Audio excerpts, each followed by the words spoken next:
Good evening to all of you, welcome guys to this lecture. और आज अपन जो start करने जा रहे हैं वो है प्रोटीन डीनेचुरेशन। यस, तो लास्ट क्लास में अपन ने अभी तक जो कवर किया है वो है basics of biochemistry. And then उसके बाद में अपन ने अमीनो एसिड देखा, प्रोटीन्स को जाना, रामचंद्रन प्लॉट देखा, वगैरह वगैरह। काफ़ी सारी चीज़ें अपन ने कवर कर ली हैं जो कि इम्पॉर्टेंट हैं, बेसिक्स हैं और इम्पॉर्टेंट हैं। तो आई होप आप सब रिवीजन कर रहे होंगे, नोट्स बना रहे होंगे और अच्छे से तैयारी कर रहे होंगे। तो स्टार्ट करते हैं आज अपना नया टॉपिक, प्रोटीन डीनेचुरेशन। तो डीनेचुरेशन क्या होता है गाइस? डीनेचुरेशन क्या होता है?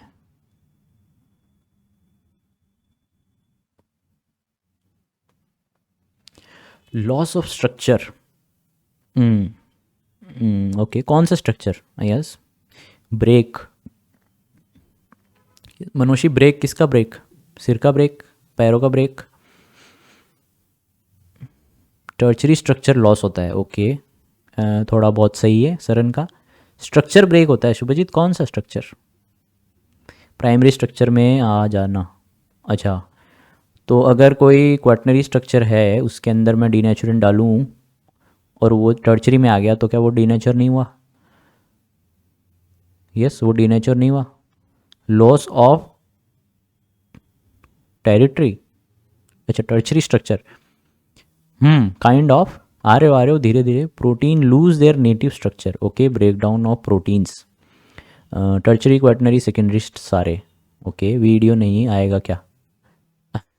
अरे प्रियंका, नहीं, this is only audio and your presentation that is shown on your screen. मेरी शक्ल देखोगे तो डिस्ट्रैक्ट हो जाओगे। ओके, क्योंकि वो एक अजीब अलग से दिखेगी फिर आपको, तो ध्यान वहीं जाएगा। इससे अच्छा स्क्रीन पे आप ध्यान दें। नेटिव स्ट्रक्चर का लॉस होना। Okay, native structure. तो नेटिव स्ट्रक्चर का मतलब क्या चीज़ होती है नेटिव स्ट्रक्चर? वो वर्ड निकाल के दो मेरे को, जो बहुत इजी है, सबने पढ़ा भी है, सब जानते भी हैं। Fully folded. हाँ, फुली फोल्डेड को क्या बोलते हैं? ओरिजिनल। हाँ, ओरिजिनल को क्या बोलते हैं? पीपीटी नहीं दिख रहा है? किस किस को पीपीटी नहीं दिख रहा है गाइस? स्क्रीन विजिबल है यहाँ पे जहाँ पे मैं लिख रहा हूँ?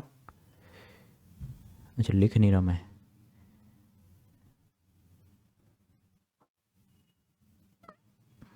सभी को विजिबल है। प्रियंका, पीपीटी विजिबल है? प्रोटीन डीनेचुरेशन लिखा हुआ है और मैंने एस लिखा है।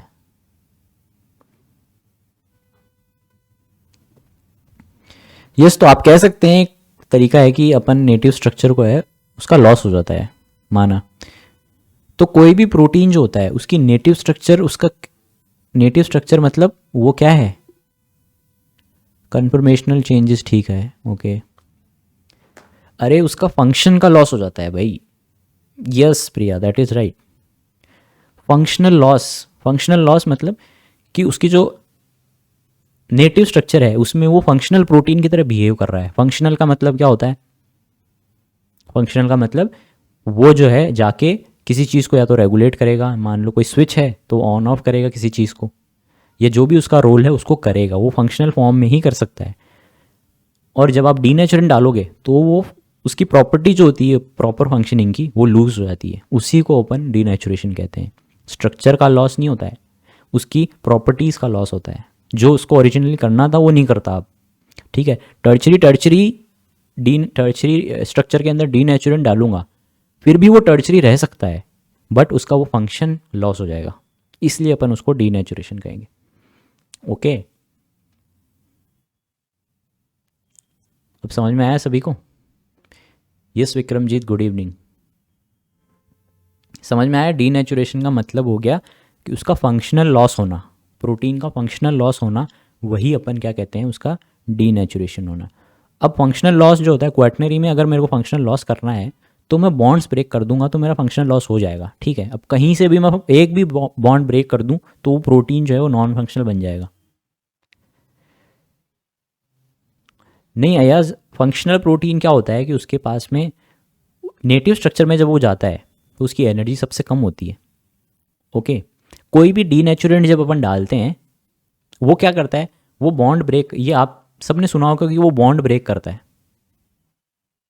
सुना है आपने ये सब ने, कि जब एक डीनेचुरेंट डलता है प्रोटीन में तो वो बॉन्ड ब्रेक कर देता है, but at the same time वो बॉन्ड फॉर्मेशन भी करता है। ये आपने नहीं सुना होगा। कहाँ करता है बॉन्ड फॉर्मेशन? मान लो एक लेड है, मेटल्स आर ऑल डीनेचुरेंट्स, ये लेड क्या करेगा, किसी अमीनो एसिड के पास जाएगा, मान लो ये फोल्डेड अमीनो एसिड है, ठीक है, और इसके पास में क्योंकि मेटल है, इलेक्ट्रोनेगेटिव है, ग्रुप 1 में आता है, इसलिए इस पर पॉजिटिव चार्ज रहेगा। मान लो यहाँ पे एस्पार्टेट है, एस्पार्टेट के पास नेगेटिव चार्ज है, वो जाके क्या करेगा, यहाँ पे मान लो एक अमीनो एसिड था जो कि पॉजिटिवली चार्ज था, तो इन दोनों में अट्रैक्शन होगा, आयोनिक इंट्रैक्शन होगा।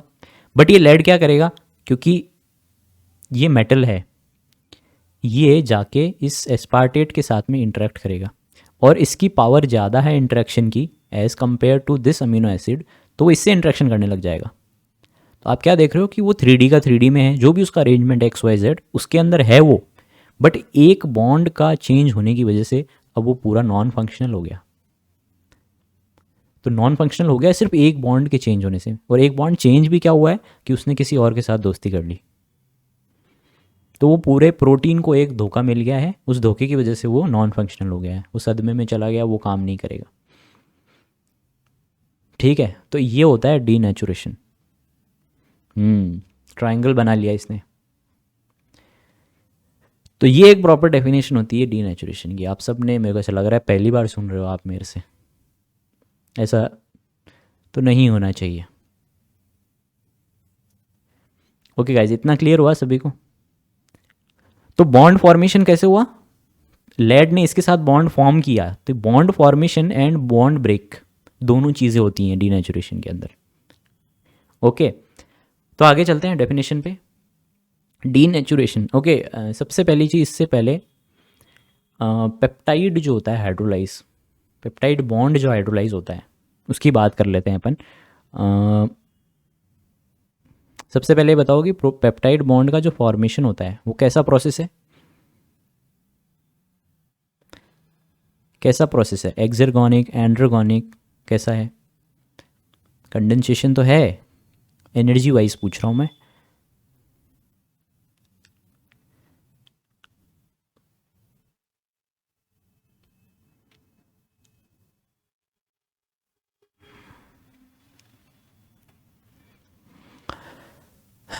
अमजद कह रहे हैं एंड्रोगोनिक और मनोशी कह रही है एक्सर्गोनिक, और बाकी सब एंड्रोगोनिक कह रहे हैं, require energy endergonic endergonic. Yes, that is right Manoshi, please revise.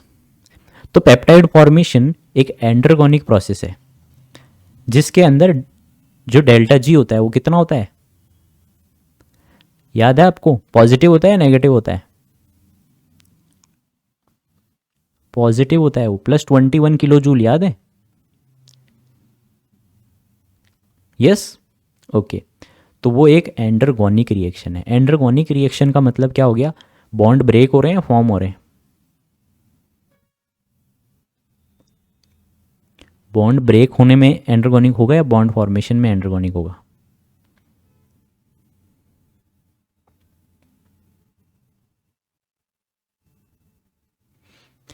तो जब बॉन्ड बनते हैं, बॉन्ड बनते हैं तब एनर्जी रिलीज होती है। बॉन्ड बनते हैं तब एनर्जी रिलीज होती है, एक्सर्गोनिक प्रोसेस। बट पेप्टाइड फॉर्मेशन, मतलब आप बॉन्ड बना रहे हो पेप्टाइड बॉन्ड, वो एक एंडरगोनिक प्रोसेस है।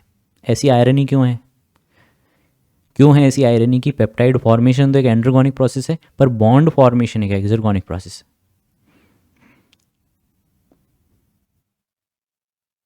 यस गाइस, कौन बताएगा मेरे को? ये मानते तो वैलिड है ये पॉइंट, मेरा पॉइंट वैलिड है या नहीं है, यस या नो? कि एक पेप्टाइड फॉर्मेशन एंडरगोनिक प्रोसेस है बट एक बॉन्ड फॉर्मेशन एक्सर्गोनिक प्रोसेस है। Is that right?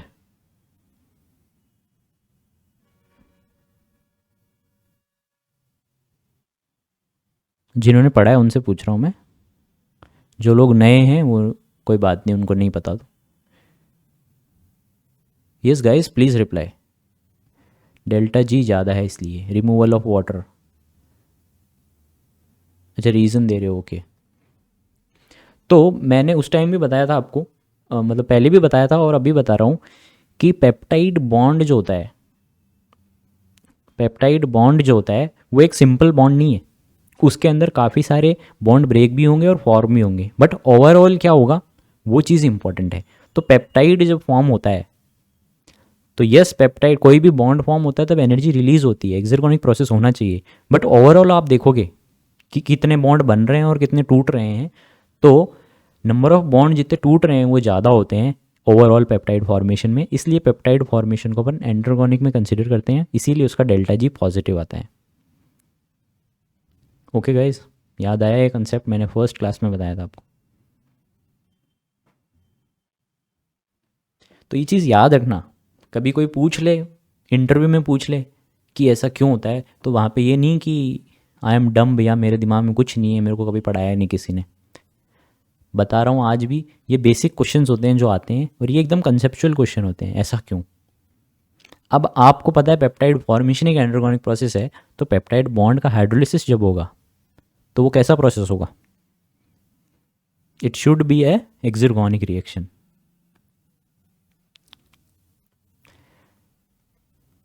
अब सेम चीज़ यहाँ अप्लाई होती है कि पेप्टाइड बॉन्ड जब हाइड्रोलाइज होता है तब उसके अंदर काफ़ी सारे बॉन्ड बनते भी हैं और हाइड्रोलाइज भी होते हैं, बट ओवरऑल एनर्जी उसमें रिलीज होती है। क्यों? क्योंकि ज़्यादा बॉन्ड फॉर्म होंगे बजाय कि टूटने के, टूटते भी हैं बनते भी, पर ओवरऑल प्रोसेस हाइड्रोलिसिस का है, बट उसमें ज़्यादा बॉन्ड फॉर्म होते हैं। What kind of break occur during formation, peptide bond के फॉर्मेशन में आपको याद है COOH और NH3+ होता है, यस। तो बॉन्ड, पानी का बॉन्ड नहीं बना क्या, HOH की बॉन्डिंग नहीं हुई, इसकी तो बॉन्डिंग होगी, इसकी भी बॉन्डिंग होगी और ब्रेक डाउन भी होगा, यहाँ से ब्रेक डाउन भी होगा।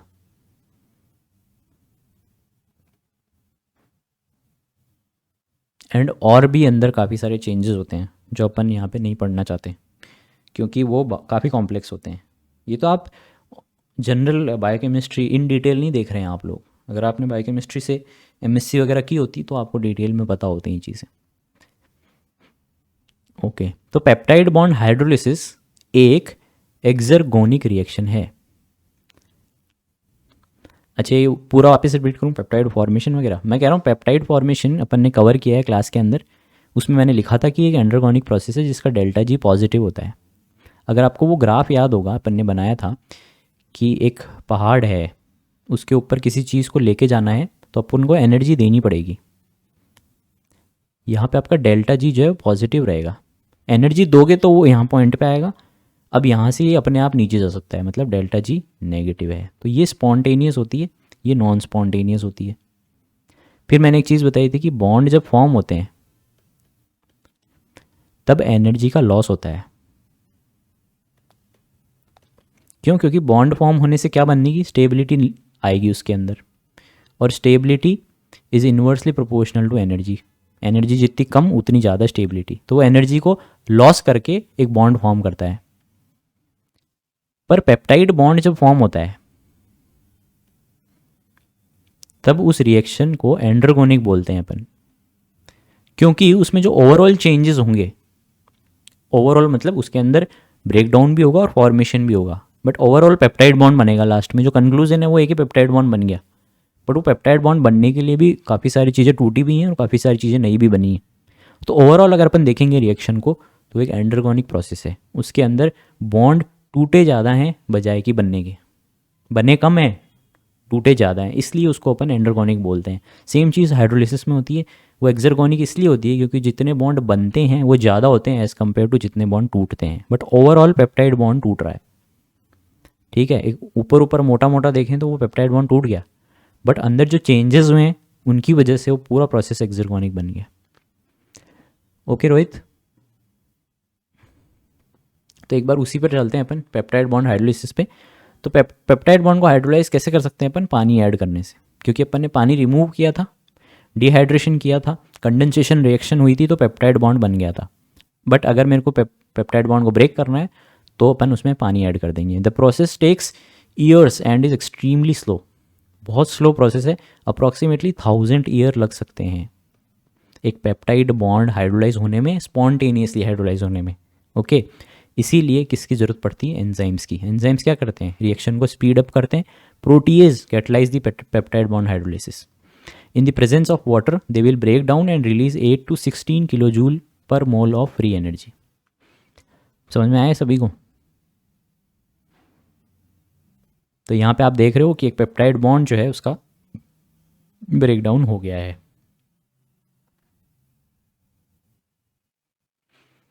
ओके, अच्छा एक चीज़ बोलूँ मैं कि यहाँ पे मान लो मैं इसको बोलूँ कि ये रिएक्शन जो है वो इक्विलिब्रियम में है, ठीक है? तो इसका मतलब क्या होता है इक्विलिब्रियम का? क्या चीज़ इक्वल टू होती है क्या चीज़ के? यस, इक्विलिब्रियम का क्या मतलब होता है? Just a general question. देख रहा हूँ कि आप लोगों की केमिस्ट्री कितनी है। Formation is equals to break down. Okay,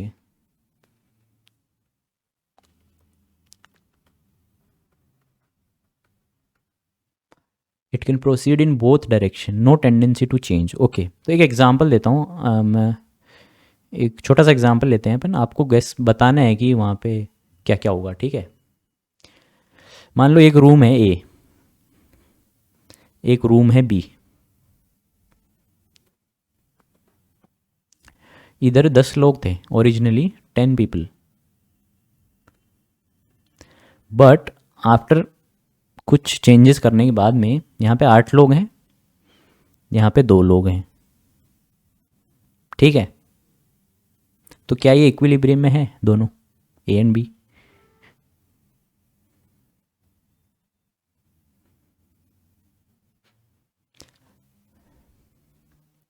yes Avdesh, उसको अपन बाद में देखते हैं, पहले यहाँ पे आप बेसिक समझ लो, ठीक है? उसके पीछे की कहानी समझ लो आप।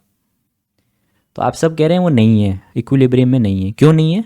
क्योंकि अगर इक्विलिब्रियम में लाना होता तो क्या करना पड़ेगा?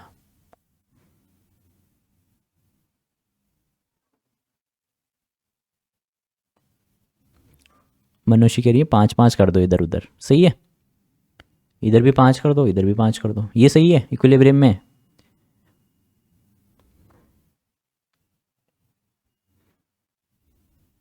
ओके, तो आप सब गलत हो। आप सब गलत हो। क्यों गलत हो? क्योंकि इक्विलिब्रियम का मतलब है अब कोई चेंज नहीं होगा। मैं एक कमरे में 8 जनों को बिठा दूं, एक में 2 को बिठा दूं और उसको छोड़ दूं ऐसा कैसा, तो वो इक्विलिब्रियम में ही तो हुआ। इक्विलिब्रियम का ये मतलब नहीं है कि 5 इधर और 5 इधर। यस, दैट इज राइट याज। इक्विलिब्रियम का मतलब है कि अब कोई भी चेंज नहीं होगा। अब अगर चेंज होगा तो बराबर होगा। बराबर मतलब मान लो इधर से एक गया तो इधर से एक आएगा भी। The movement of people is equal, एक आ रहा है तो एक जा भी रहा है। बट इक्विलिब्रियम का ये मतलब नहीं है कि कंसंट्रेशन दोनों की इक्वल होनी चाहिए। कंसंट्रेशन सेम नहीं हो तो भी इक्विलिब्रियम में आ सकते हैं वो। ओके, रिएक्शन स्टेबल होनी चाहिए। तो ये बेसिक कंसेप्ट आप फंडा है, ये याद रखना इसको, कि कंसंट्रेशन सेम में भी इक्विलिब्रियम होता है, बट ऐसा ज़रूरी नहीं है कि कंसंट्रेशन इक्वल हो तो इक्विलिब्रियम होगा। ओके गाइस, सभी को क्लियर हुआ ये?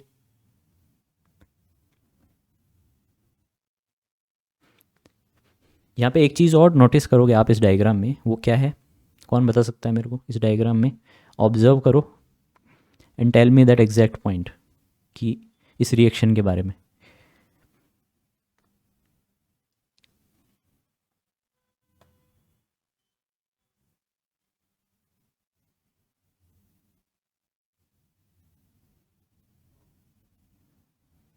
कोई बात नहीं मनुष्य, जितना मैं बता रहा हूँ उतना कर लोगे तो आपकी केमिस्ट्री भी अच्छी हो जाएगी और बायोकेमिस्ट्री भी अच्छी हो जाएगी।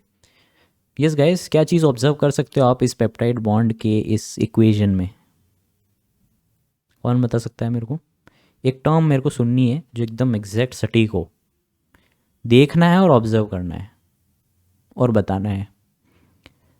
Yes guys, improve your observation skills, very important. Zwitter ion, okay ठीक है, ज्विटर आयन। और very good Yogita, very good. Irreversible, peptide bond hydrolysis is irreversible. याद रखना, ये क्वेश्चन पूछ लेंगे क्वेश्चन में यही चीज़ याद रखनी है कि ये इरिवर्सिबल प्रोसेस है। इरिवर्सिबल प्रोसेस है दैट मीन्स क्या क्या में कन्वर्ट नहीं हो सकता। यस रक्षा, नो प्रॉब्लम। क्या चीज़ किस में कन्वर्ट नहीं हो सकती? प्रोडक्ट रिएक्टेंट में या रिएक्टेंट प्रोडक्ट में? यस, प्रोडक्ट्स जो हैं वो रिएक्टेंट के अंदर कन्वर्ट नहीं हो सकते हैं।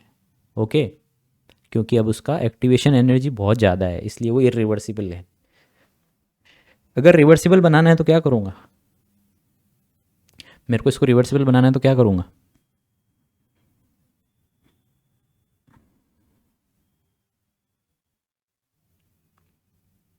फॉर्मेशन एक्टिवेशन एनर्जी कम करनी पड़ेगी। Yes, use of enzymes. Yes, या फिर एनर्जी दे दूँ मैं इसको तो ये कर सकता है। ओके, तो delta G peptide bond hydrolysis का डेल्टा जी क्या होगा? पॉजिटिव या नेगेटिव?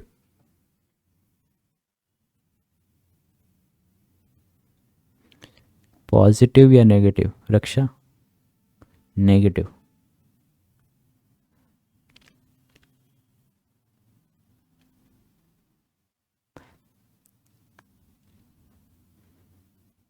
एक्सर्गोनिक रिएक्शन है ना, तो नेगेटिव होगा। एक बहुत बड़ा क्वेश्चन आया था जिसमें 4 ऑप्शन थे और इसमें कहीं एक स्टेटमेंट में ये लिखा हुआ था, नहीं क्वेश्चन क्या था? इनकरेक्ट। क्या लिखा हुआ था? Peptide bond hydrolysis is, peptide bond hydrolysis का डेल्टा जी पॉजिटिव होता है। तो वो क्या है? इनकरेक्ट स्टेटमेंट है, याद रखना। अब चलते हैं डीनेचुरेशन के प्रोसेस पे। तो डीनेचुरेशन जो है, इन विच प्रोटीन्स और nucleic acid lose their quaternary, tertiary and secondary structure which is present in their native state, या फिर loss of function of protein. Okay, this can be done by application of some external stress compounds such as strong acid or base, concentrated inorganic salt, inorganic solvent alcohol और chloroform, radiation और heat. अब मेरे को सब बताओ, अपन ने basics clear कर लिए हैं कि एसिड और बेस की वजह से क्या होगा। एसिड और बेस की वजह से डीनेचुरेशन कैसे होगा? यस, अपन ने कल जो डिस्कस किया था अल्फा हेलिक्स की डिस्टेबिलिटी वगैरह, उनसे भी आप यूज़ ले सकते हो। चार्ज से, दैट इज़ राइट। एसिड में H+ कंसनट्रेशन ज़्यादा होती है, बेस में OH नेगेटिव ज़्यादा होती है, हाइड्रोजन बॉन्डिंग कर सकते हैं ये। या फिर कोई भी चार्ज अमीनो एसिड होगा, क्योंकि चार्ज अमीनो एसिड होगा ही होगा, कोई भी क्वाटनरी टर्चरी स्ट्रक्चर में चार्ज अमीनो एसिड होगा ही होगा, इसलिए वो रिपल्शन या अट्रैक्शन करके उस बॉन्ड को डिस्टेबलाइज कर सकता है। ओके, कंसनट्रेटेड इनऑर्गेनिक सॉल्ट, ये क्या करेंगे? कंसनट्रेटेड इनऑर्गेनिक सॉल्ट क्या करेंगे?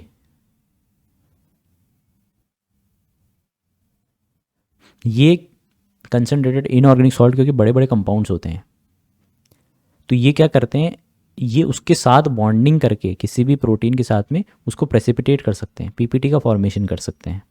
जैसे डिस्टेबलाइज करके पीपीटी का फॉर्मेशन कर सकते हैं। ऑर्गेनिक सॉल्वेंट जैसे अल्कोहल या क्लोरोफॉर्म, इनका क्या रोल है? ये क्या कर सकते हैं? डिस्टेबलाइज कैसे करेंगे ये?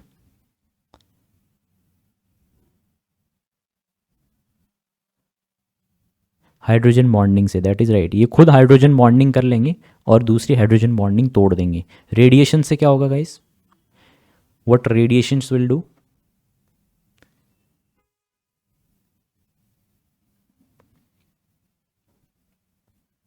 रेडिएशन से क्या होगा?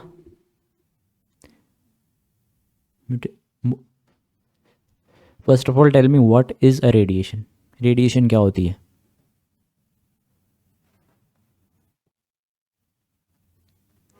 Yes Manoshi, rays is the right answer. Light जो होती है उसको भी अपन रेडिएशन बोलते हैं। यस, तो उसकी अलग अलग वेवलेंथ होती है, आपको पता ही होगा। वेवलेंथ जो है वो इन्वर्सली प्रोपोर्शनल होती है एनर्जी की, जितनी ज़्यादा वेवलेंथ उतनी कम एनर्जी, जितनी कम वेवलेंथ उतनी ज़्यादा एनर्जी। तो रेडिएशन जो होंगी उनकी वेवलेंथ कम होगी, इसलिए एनर्जी ज़्यादा होगी उनमें, इसलिए वहाँ पे मूवमेंट ऑफ मॉलिक्यूल्स होगा। मॉलिक्यूल्स के अंदर काइनेटिक एनर्जी आ जाएगी, वो मूव करेंगे, इधर उधर भागने लगेंगे। और हीट से क्या होगा? सेम चीज़, हीट भी उनको काइनेटिक एनर्जी देगा, मोशन करेंगे, मोशन करने की वजह से वो इधर उधर चलने लग जाएंगे, तो उससे डीनेचर हो जाएगा। Okay, if proteins in a living cell are denatured the result in disruption of cell activity and possible cell death also. Protein denaturation is a consequence of cell death. Denatured protein can exhibit a wide range of characteristics from conformational changes and loss of solubility to aggregation due to exposure of hydrophobic groups. तो कोई भी जब protein fold होता है, कोई भी protein जब fold होता है तो उसमें सबसे पहली चीज़ जो होती है वो होता है मोल्टन ग्लोब्यूल बनना. अपन आगे देखेंगे आज ही. मोल्टन ग्लोब्यूल का मतलब हो गया कि अचानक से उसके अंदर कोलैप्स होता है. किसके अंदर? एक सेकेंडरी टर्चरी स्ट्रक्चर के अंदर अचानक से कोलैप्स होता है. उस कोलैप्स से क्या होता है? कोलैप्स मतलब वो गिर जाता है, वो धंस जाती है, कोई जैसे बिल्डिंग होती है वो धंस जाती है. तो same cheese collapse of hydrophobic bonds. Hydrophobic bond avoid करेंगे वाटर को, इसलिए वो क्या करते हैं, अचानक से एक जगह आ जाते हैं, एग्रीगेट बना लेते हैं, उसको अपन कोलैप्सिंग कहते हैं. वो हाइड्रोफोबिक बॉन्ड्स एक जगह आते ही क्या होगा, मोल्टन ग्लोब्यूल बन जाएगा. मोल्टन ग्लोब्यूल एक आप बोल सकते हो, यस यस यस यस, वो अपन देखेंगे आगे चल के. वो सब पार्ट जो है वो आपका फोल्डिंग का पार्ट है, तो मैं यहाँ पे बता रहा हूँ. तो जब एक मोल्टन ग्लोब्यूल बनता है तो उसके अंदर हाइड्रोफोबिक जो रीजन्स होते हैं, ग्रुप्स होते हैं, वो अंदर चले जाते हैं, इनसाइड चले जाते हैं, और हाइड्रोफिलिक जो है वो बाहर की तरफ रह जाते हैं, जिससे कि वो एक स्टेबल स्ट्रक्चर में आ जाएं. बट डीनेचुरेशन से क्या होगा कि वो उन हाइड्रोफोबिक ग्रुप्स को बाहर की तरफ निकाल देगा. ओके. तो एक एग्जांपल मेरे को बताना आप कि एक प्रोटीन है, 3D फोल्डेड प्रोटीन है. अगर मैं उसके अंदर पानी डालूँगा, प्रोटीन के अंदर, तो क्या वो डीनेचर कर देगा उसको? क्या पानी डालने से प्रोटीन डीनेचर हो जाता है?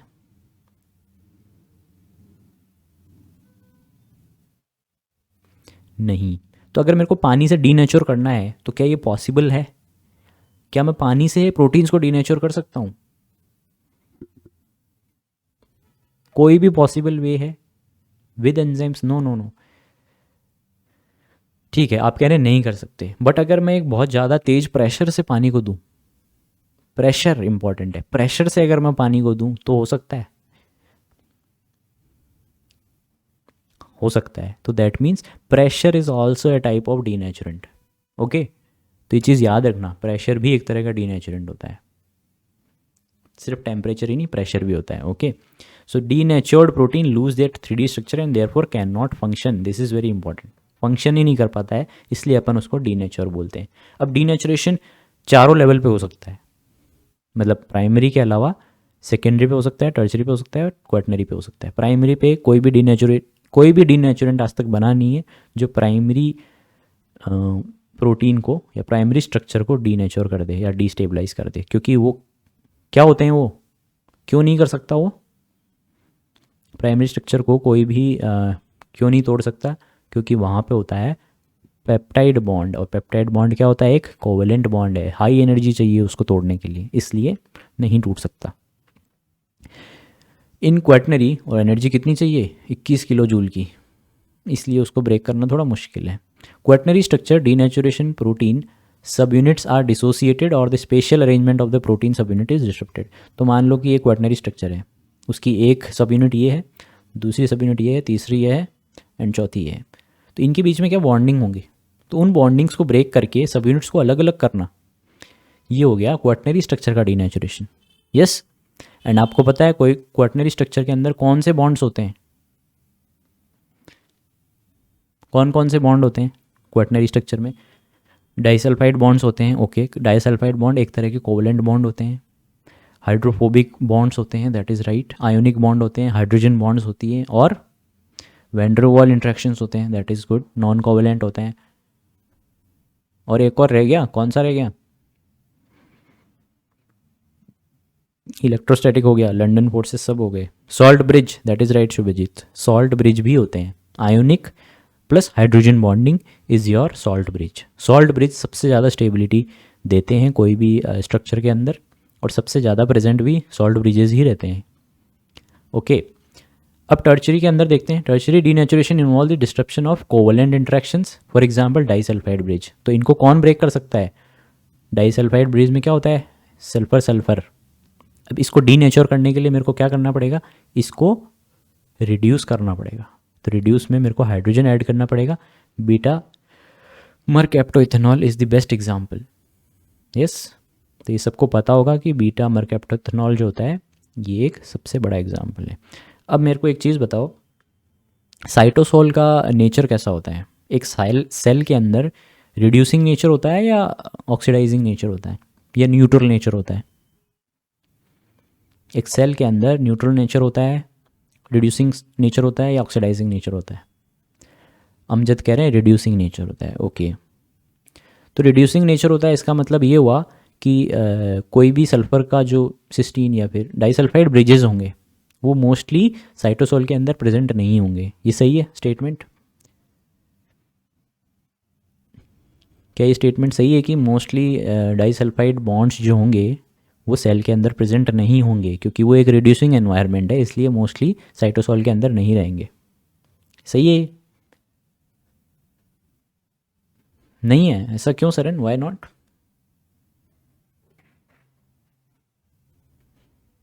आई एम नॉट सेइंग कि कंप्लीटली एब्सेंट है, मैं कह रहा हूँ मोस्टली एंड कंप्लीटली में डिफरेंस है। तो मेरा स्टेटमेंट सही है, यस इट इज़ पॉसिबल, क्योंकि रिड्यूसिंग एनवायरनमेंट है। कोई भी डाइसल्फाइड ब्रिज आएगा उसको रिड्यूस करके वो बॉन्ड ब्रेक कर देंगे, डीनेचर हो जाएगा प्रोटीन। इसलिए मोस्टली जो डाइसल्फाइड बॉन्ड्स होते हैं वो आपको साइटोसोल के बाहर मिलते हैं, या तो एक्स्ट्रा सेलुलर मैट्रिक्स में मिलेगा या ब्लड में मिलेगा। जैसे फॉर एग्जांपल एंटीबॉडीज़, याद है एंटीबॉडीज़ में क्या होता है? डाइसल्फाइड लिंकेजेस होते हैं, तो इसीलिए वो बाहर मिलती है, सेल के अंदर नहीं मिलती है एंटीबॉडी कभी भी। ठीक है, हर चीज़ का लॉजिक है और उस लॉजिक को समझना बहुत इंपॉर्टेंट है। उस लॉजिक तक कैसे पहुंचना है ये मैं कुछ के बारे में ही बताऊंगा, बाकियों के बारे में आपको खुद पता करना है। तो ये रीज़न है कि एंटीबॉडीज़ बाहर मिलती हैं, डाइसल्फाइड लिंकेजेस जो है मोस्टली बाहर मिलते हैं, क्योंकि अंदर एक रिड्यूसिंग एनवायरनमेंट होता है। ओके, अगर मेरे को ऑक्सीडाइजिंग एनवायरनमेंट प्रोवाइड कराना है तो कौन सा केमिकल यूज़ करूँगा? रिड्यूसिंग के लिए कौन सा करूँगा? I am listening. Ammonia, detergent, urea. मैं ऐसे कह रहा हूँ कि मेरे को किसी एनवायरनमेंट के अंदर, मान लो एक सेल है उसके अंदर अगर मेरे को रिड्यूसिंग एनवायरनमेंट क्रिएट करना है, या फिर मान लो एक बीकर है उसके अंदर मेरे को रिड्यूसिंग एनवायरनमेंट क्रिएट करना है, या फिर एक सेल है, लिविंग सेल है, उसके अंदर रिड्यूसिंग एनवायरनमेंट जो होता है मोस्टली ग्लूटाथियोन क्रिएट करता है। ग्लूटाथियोन जो होता है वो एक तरह का एंटीऑक्सीडेंट होता है, वो रिड्यूसिंग एनवायरनमेंट प्रोवाइड करता है सेल के अंदर। ओके, तो सेम चीज़ अगर मेरे को ऑक्सीडाइजिंग एजेंट डालना हो कोई, तो कौन सा होगा वो? That will be your performic acid. Performic acid जो होता है वो ऑक्सीडाइजिंग एनवायरनमेंट प्रोवाइड करवाता है, ग्लूटाथियोन जो है वो रिड्यूसिंग एनवायरनमेंट क्रिएट करवाता है। याद रखना, क्वेश्चन आ सकते हैं। क्वेश्चन आएंगे कैसे कि एक सॉल्यूशन है उसके अंदर हमने परफॉर्मिक एसिड डाल दिया, तो फिर वो कुछ भी पूछ लेंगे उसके अंदर। तो पहले आपको पता होना चाहिए परफॉर्मिक एसिड से होता क्या है, ऑक्सीडाइजिंग एनवायरनमेंट क्रिएट होता है, मतलब कोई भी चीज़ होगी वो अपना इलेक्ट्रॉन लूज़ कर देगी। यही होते हैं, यस मोस्टली यही होते हैं। इसके अलावा आयोडो एसीटेट भी होता है जो कि रिड्यूसिंग एजेंट की तरह बिहेव करता है, बीटा मरकैप्टोथेनॉल के साथ में आयोडो एसीटेट। एंड दो तीन और होते हैं, आई विल टेल यू, अभी इस स्लाइड में इंक्लूड नहीं करा है मैंने, बता दूंगा मैं। ओके, काफ़ी सारे होते हैं, सारे याद करना ज़रूरी नहीं है। ये टर्शरी स्ट्रक्चर पे आते हैं। कोवलेंट इंटरेक्शन जो है मोस्टली डाइसल्फाइड लिंकेजेस वो ब्रेक होते हैं रिड्यूसिंग एजेंट से। Non covalent dipole dipole interaction जो होती हैं between polar amino acid and side chain and the surrounding solvent, वो ब्रेक होती है। तो नॉन कोवलेंट डाइपोल डाइपोल मतलब चार्ज्ड प्लस माइनस। तो अगर चार्ज्ड को मेरे को ब्रेक करना है तो मैं एक और चार्ज इंक्लूड कर दूंगा, for example acid base. Van Waals interaction between non-polar amino acid side chain is also disrupted in your tertiary structure by denaturants. In secondary structure, denaturation, proteins lose all regular repeating patterns such as alpha helix. Helix को loose कर दिया उसने, मतलब आपने किसके साथ छेड़खानी करी है कि वो हेलिक्स का स्ट्रक्चर आपने खो दिया है। क्या चीज़ थी जो स्टेबल बनाती थी एक अल्फा हेलिक्स को? वो थी आपके hydrogen bonds. That is right, hydrogen bonds को आपने डिस्टर्ब कर दिया, इससे वो क्या हुआ, एक रैंडम कॉइल बन गए हैं वो। ठीक है, अब वो अल्फा हेलिक्स नहीं रहा है, एक रैंडम कॉइल कॉन्फ़िगरेशन में आ गया। ठीक है, रैंडम कॉइल, ध्यान रखना। प्राइमरी स्ट्रक्चर को कोई नहीं तोड़ सकता है क्योंकि वो पेप्टाइड बॉन्ड से बने हुए होते हैं। ये एक एग्जाम्पल है, एक ग्राफ दे रखा है प्रोटीन अनफोल्डिंग का और डीनेचुरेंट का। तो आप देख रहे हो कि फोल्डेड है, इनिशियली फोल्डेड है, यहाँ से जाने के बाद में अचानक ये अनफोल्ड हो गया है और कम्प्लीटली अनफोल्डेड में आ गया है। तो यहाँ पे 50% डीनेचुरेशन हो गया है। तो आप मेरे को बता सकते हो कि ये अचानक कैसे भाग गया ऊपर, ऐसे अचानक कैसे ऊपर चला गया है? कभी पढ़ी है ऐसी चीज़ें कि अचानक कोई चीज़ ऊपर हो गई? तो वहाँ पे अपन एक नाम बोलते हैं, एक नाम बोलते हैं, एग्जैक्ट टर्म क्या होती है वो, उस प्रोसेस को क्या बोलते हैं? एक लिमिट को क्रॉस कर गया, यस, एक लिमिट को क्रॉस कर गया है, वो एनर्जी हाई, क्रिटिकल पॉइंट, नहीं नहीं नहीं, थ्रेश होल्ड, नहीं नहीं नहीं नहीं, इस प्रोसेस को क्या बोलते हैं अचानक से तेज होने वाले को? Cooperative process, cooperative process guys, सुना है कोऑपरेटिव प्रोसेस? ऐसे ग्राफ आपको एंजाइम जब अपन पढ़ेंगे तब खूब मिलेंगे आपको, और वहाँ पे सेम चीज़ हो रही है, कोऑपरेटिव हो रहा है, आपने पढ़ा होगा ना। हेमोग्लोबिन के अंदर जब ऑक्सीजन बाइंड करती है वो भी एक कोऑपरेटिव प्रोसेस है। Same cheese protein denaturation is also A cooperative process, याद रखना, क्वेश्चन पूछ सकते हैं वो। कोऑपरेटिव इसलिए क्योंकि हेल्प करते हैं। आपने एक जगह से कट लगाया, एक बॉन्ड में ब्रेक आया, तो it will make changes in the second also, that will make changes in the third fourth also. तो ऐसे करके कोऑपरेटिव मतलब एक दो को करेगा, दो चार को करेगा, चार आठ को करेगा।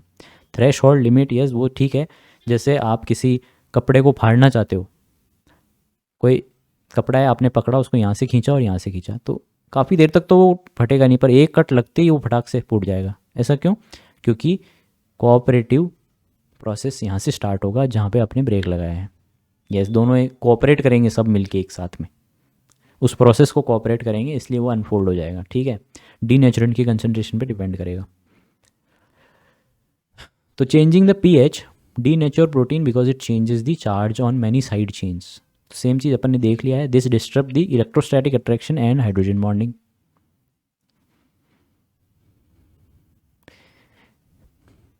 अरे भावनाओं को समझो।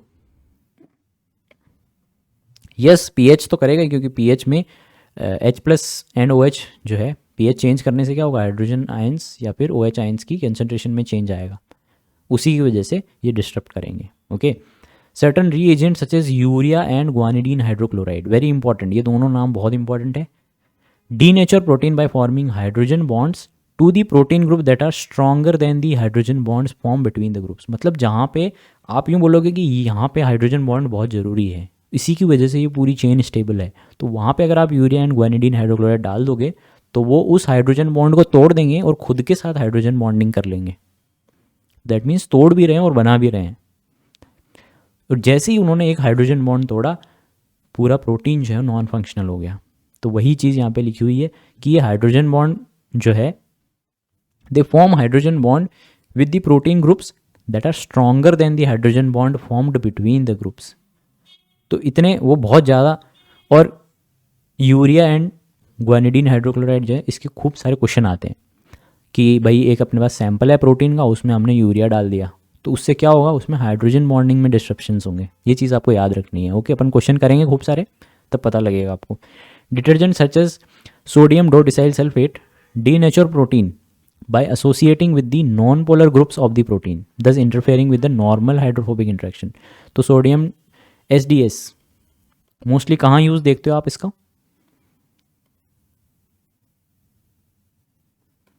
डिटर्जेंट में। यस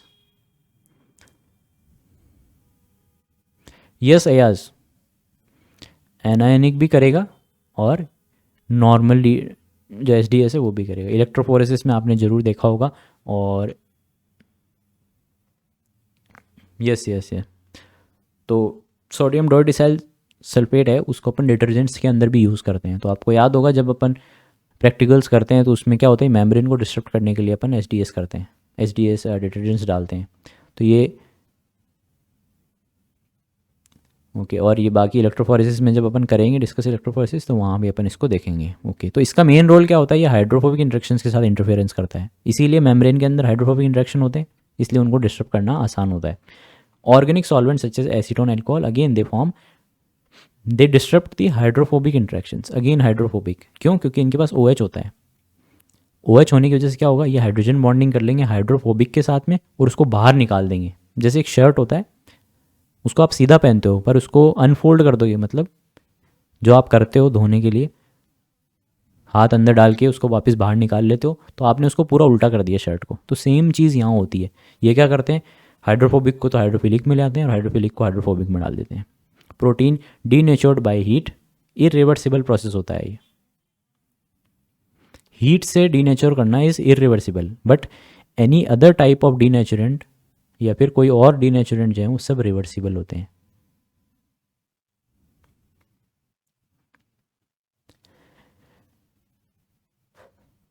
सिर्फ एस पेज में करते हैं, इसीलिए वहाँ पे एस डालते हैं। Yes, okay.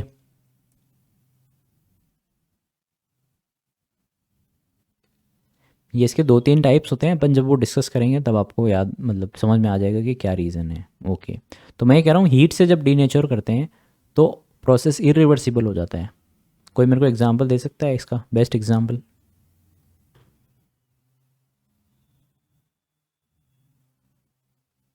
Yes, that is right, egg. अंडे खाए होंगे आप किसी, सब आई होप कई लोग खाते होंगे।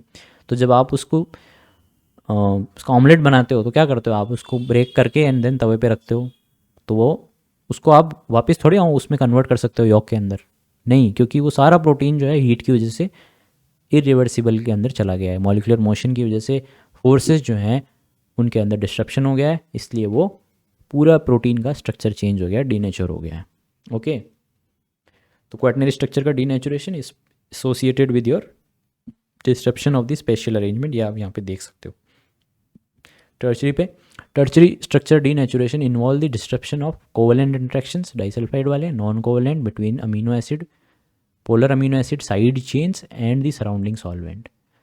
तो टर्चरी स्ट्रक्चर में क्योंकि बैकबोन छुपी हुई होती है, आर ग्रुप्स जो हैं वो पार्टिसिपेट करते हैं टर्चरी स्ट्रक्चर के अंदर, इसलिए टर्चरी स्ट्रक्चर के आर ग्रुप के अंदर जो भी polar amino acids side chain होती हैं उनको सॉल्वेंट के साथ में जो इंट्रैक्शन करते हैं उसको अपन रिमूव कर देते हैं। आप कह रहे हो कि हीट में हीट गिव्स मोर एनर्जी इसीलिए वो इरिवर्सिबल होते हैं, क्या ये पूछ रहे हो? अच्छा, इरिवर्सिबल क्यों होता है? हाँ, आप कह सकते हो क्योंकि मॉलिकुलर मोशन इतना तेज़ होता है कि उनके अंदर मूवमेंट बहुत ज़्यादा हो जाता है। जैसे आप एक जगह रखते हो, मतलब यॉक को एक जगह रखोगे, एक गर्म तवे पे एक जगह पे रखोगे तो वो फैल जाएगा। फैल जाएगा मतलब वो मोशन करके आगे जा रहे हैं, तो वो जहाँ से निकल गए एक बार वहाँ पे वापस नहीं आ सकते हैं, उनके पैर नहीं होते कि वो पीछे आ गए वापस। तो हाँ, आप कह सकते हो कि हीट ज़्यादा होने की वजह से उनके अंदर इरिवर्सिबल चेंज आ जाता है। ओके, तो यहाँ पे टर्चरी स्ट्रक्चर का एक डायग्राम दे रखा है हाइड्रोजन बॉन्डिंग। इसमें क्या है, एस्पार्टेट और टायरोसिन के अंदर एक इंट्रैक्शन है। कौन सा इंट्रैक्शन है ये? विच इंट्रैक्शन इज दिस?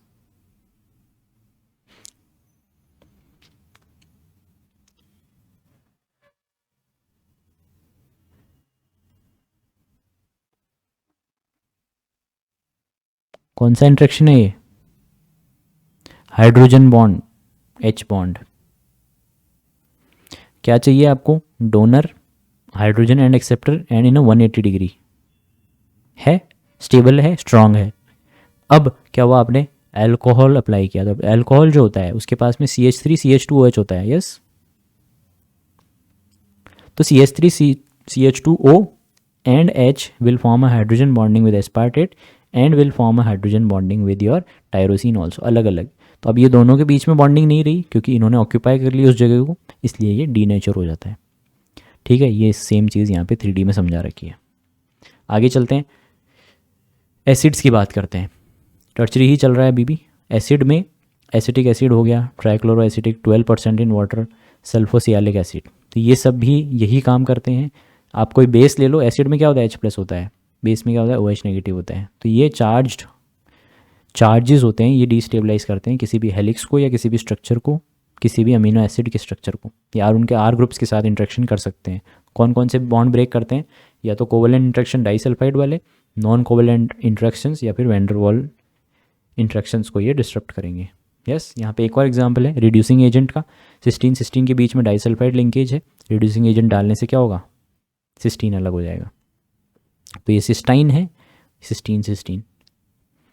ये सेम चीज़ सॉल्ट ब्रिजेस के अंदर। तो सॉल्ट ब्रिज में ग्लूटामिक एसिड प्लस लाइसिन जो है वो एक सॉल्ट ब्रिज बना रहा है।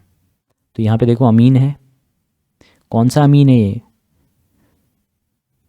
ये जो NH3 है ये कौन सा, इसको क्या नाम दूंगा मैं, टेक्निकल टर्म में क्या बोलूँगा इसको मैं,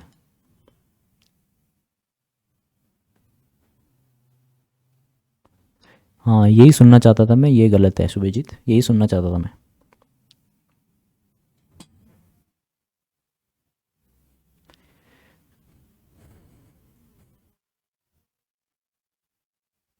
पक्का प्राइमरी है, ध्यान से देखो इसको, एप्सिलॉन नहीं है, एप्सिलॉन।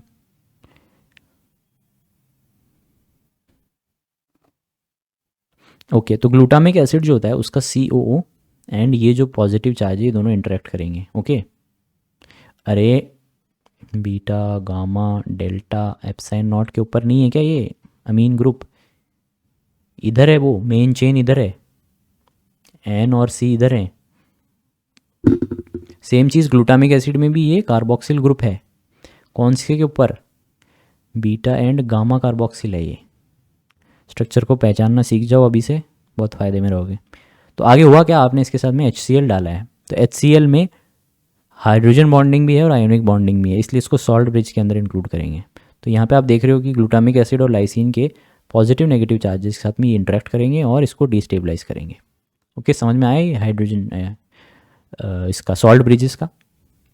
हैवी मेटल में लेड, सिल्वर एंड टैलियम, और ये Hg कौन सा होता है, Hg कौन सा होता है, mercury, that is right, cadmium. ये कौन सा है, silver nitrate, used in gonorrhoea infection in eye of infants. तो ये सब क्या करते हैं, ये प्रोटीन डीनेचुरेशन करते हैं। कैसे करते हैं, मेटल्स होते हैं, मेटल्स के पास में क्या होता है, इलेक्ट्रॉन्स का एक्सेस में होते हैं या कम होते हैं, इलेक्ट्रॉन्स उनके पास में एक्सेस में होते हैं, तो वो किसी को भी डोनेट कर सकते हैं। तो वो चार्ज जो है प्लस चार्ज वो किसी के साथ भी इंटरेक्शन कर सकता है और डिस्टर्ब कर सकता है। ये सारे एग्जांपल्स याद होने चाहिए आपको, नाम मतलब नाम याद होने चाहिए आपको, और कैसे करते हैं ये इंपॉर्टेंट है। यस, सेकेंडरी स्ट्रक्चर का डीनेचुरेशन, हाइड्रोजन बॉन्डिंग्स को डिस्टर्ब करना है, तो ये अल्फा हेलिक्स बीटा शीट्स ये रैंडम कॉइल के अंदर आ जाते हैं। ये भी याद रखना कि ये रैंडम कॉइल के अंदर आ जाते हैं। ओके, हाइड्रोजन बॉन्डिंग डिस्टर्ब करने से। तो वो चीज़ें सेम चीज़ें वहाँ लिखी हुई है। पीएच जो है वो hydrogen bonding and salt bridge को अल्टर करता है। ऑर्गेनिक सॉल्वेंट जो है वो इंटरमोलिकुलर हाइड्रोजन बॉन्डिंग करते हैं। इंट्रामोलिकुलर हाइड्रोजन बॉन्ड ईथर और अल्कोहल जो है ये सारे डिस्टर्ब करते हैं। Reducing agent same cheese, detergent, hydrophobic. Heavy metals they react with negatively charge groups, heat increase the molecular vibration thus by breaking hydrogen and van der Waals interactions। तो agents कौन कौन से हैं, heat, violent shaking, violent shaking से भी protein denature होता है, कोई example,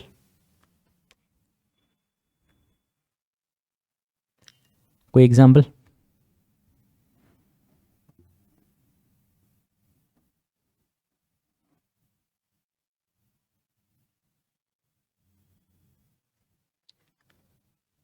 yes guys, any example of violent shaking जो डे टू डे लाइफ में आपने कहीं देखा हो,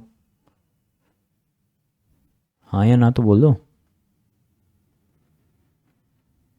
देखा है तो यस, और कहाँ देखा है, सेंट्रीफ्यूगेशन में। ओके, सेंट्रीफ्यूगेशन मोस्टली एग का जो आप करते हैं, आपको याद होगा ऑमलेट बनाते टाइम वो जोर जोर से उसको हिलाता है यॉक को। यस, तो वो एक वायलेंट शेकिंग एग्जांपल है। और मिल्क शेकिंग, ओके। और सबसे बेस्ट एग्जांपल है बीच का। गए हो बीच पे कभी, कौन कौन नहीं गया है,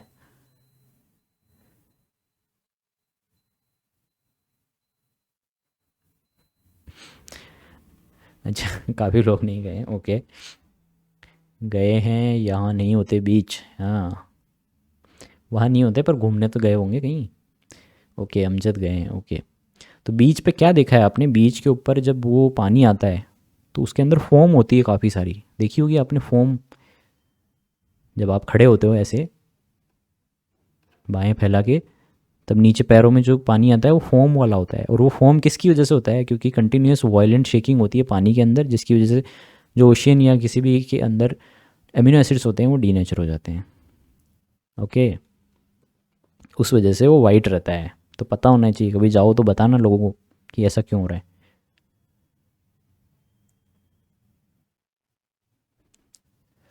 कहीं भी ऐसा, पर वहाँ पे प्रोटीन होना चाहिए। ओके रक्षा, हो सकता है कहीं भी हो सकता है। ओके, एक्सरेज भी, क्योंकि एनर्जी, एनर्जी के सेंस में बात कर रहे हैं, lambda inversely proportional to energy. Hydrostatic pressure अपन ने देख लिया, रेडिएशंस सेम चीज़, एनर्जी ज़्यादा मतलब लॉस ज़्यादा।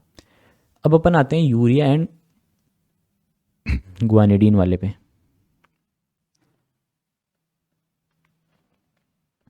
तो यूरिया एंड ग्वानिडीन हाइड्रोक्लोराइड जो है, यस मिक्स जूसर के अंदर भी सेम चीज़ होती है।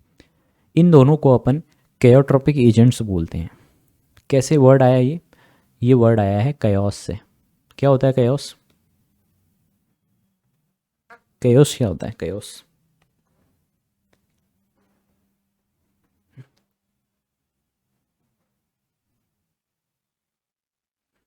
शोर शराबा, चिल्ला मिल्ली। ओके, हालत ख़राब, डिसऑर्डर, दैट इज़ राइट। तो कयोस मतलब भगदड़ मच जाती है ना, तो उसको कयोस कहते हैं। तो कयोट्रोपिक एजेंट्स वो होते हैं जो भगदड़ मचा देते हैं प्रोटीन के अंदर। तो सेम चीज़ यूरिया एंड ग्वानिडीन हाइड्रोक्लोराइड करते हैं। They disturb the hydrogen bonding network between water molecules and reduce the stability of native state of protein by weakening the hydrophobic effect. मतलब एक फोल्डेड जो प्रोटीन होगा उसमें कहीं डीप के अंदर जाके हाइड्रोफोबिक इंट्रैक्शंस होंगे। अब यूरिया ग्वानिडीन करके क्या है, ये एकदम अंदर घुस जाते हैं और उन हाइड्रोफोबिक इंट्रैक्शंस को एकदम बाहर लेके आ जाते हैं। तो एक तरह से क्या किया, सब उल्टा पुल्टा कर दिया इन्होंने। तो सेम चीज़ कयोस कर दिया, कयोस करने की वजह से डिस्रप्शन हो जाता है, नॉन कोवलेंट बॉन्ड्स ब्रेक हो जाते हैं, हाइड्रोजन बॉन्ड ब्रेक हो जाते हैं, हाइड्रोफोबिक इंट्रैक्शंस ब्रेक हो जाते हैं, उसकी वजह से डीनेचुरेशन हो जाता है। दस this increases the entropy of a substance. समझ में आ रहा है कैसे एंट्रोपी कैसे चेंज हुई इससे? एंट्रोपी कैसे चेंज होगी? यस रक्षा, एंट्रोपी मोर हो जाएगी, रैंडमनेस आ गया। यस, क्योंकि स्ट्रक्चर जो होता है, क्वाटनरी स्ट्रक्चर होता है, वो एक ऑर्डर्ड स्ट्रक्चर होता है, तो उसकी साइज शेप फिक्स होती है। बट जैसे ही आपने डीनेचुरेंट डाला, उसकी उसको खोल देगा, खोलते ही उसमें रैंडमनेस बढ़ जाएगी, एंट्रोपी ऑटोमेटिकली बढ़ जाएगी। ओके, एंट्रोपी बढ़ेगी तो मूवमेंट बढ़ेगा, मूवमेंट बढ़ेगा तो काइनेटिक एनर्जी बढ़ेगी। इसका मतलब ऑर्डर्ड से वो डिसऑर्डर में आ गया, मतलब केओस हो गया, वहाँ पे केओटिक स्टेट आ गया। तो केयोट्रोपिक एजेंट्स जो होंगे वो यूरिया एंड ग्वानिडीन क्लोराइड होंगे। उसके साथ में लिथियम पर क्लोरेट भी एक एग्जाम्पल है आपके केयोट्रोपिक का एजेंट्स का। ओके, ये तीनों एग्जाम्पल आपको याद रखने हैं। और ये कैसे करते हैं? मोस्टली हाइड्रोफोबिक इंट्रैक्शंस के साथ में ये डिस्ट्रप्शन करते हैं। ओके, तो यहाँ पे एक एग्जांपल दे रखा है protein maximum signal and temperature का, और परसेंटेज अनफोल्डेड वर्सेस ग्वानिडीन क्लोराइड, उसकी कंसंट्रेशन दे रखी है। chaos meaning in English is for example, if there is a crowd somewhere, there is a crowd and someone says ki, oh look, there is a bomb, and then that situation which is out of control because of someone saying that bomb is there, so that means everyone will start running here and there, so that is a type of chaos. Okay Saran? हाँ, भगदड़ को chaos कहते हैं। Yes, yes Saran, got it. Okay,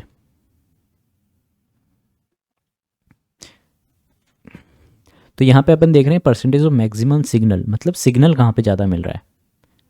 तो signal जो है वो इस राइबो न्यूक्लियस का ज़्यादा मिल रहा है टेम्परेचर बढ़ाने के साथ साथ। तो जब आप शुरू में देखोगे तो इसमें सिग्नल बहुत कम है। Yes I state of utter confusion.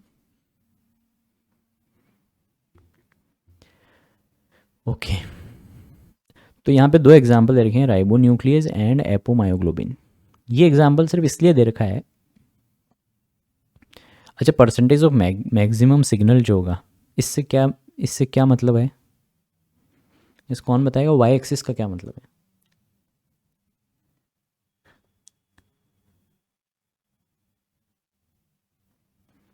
Y axis क्या डिनोट कर रहा है?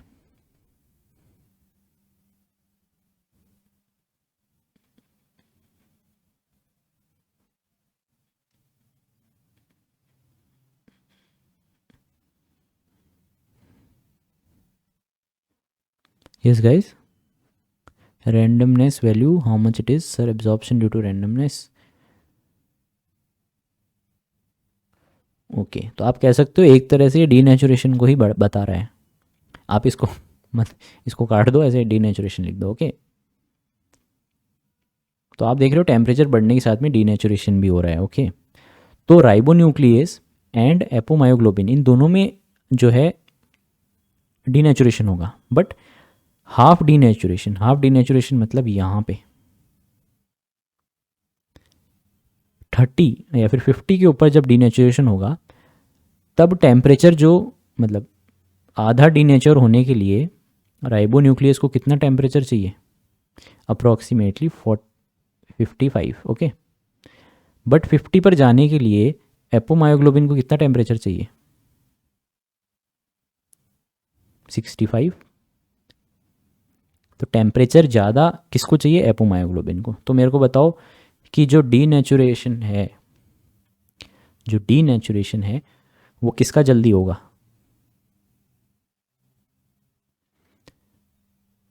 डीनेचुरेशन जो है वो किसका जल्दी होगा, whose denaturation will be fast,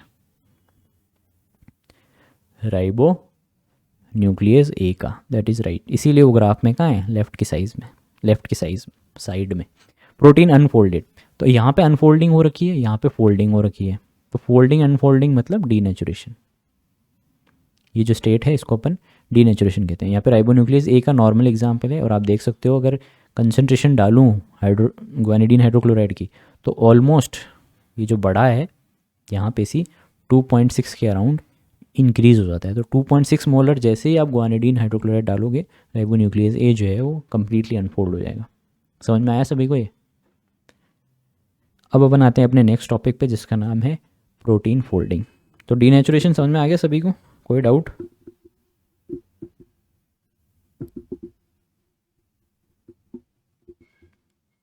any doubts guys? Easy था या हार्ड था?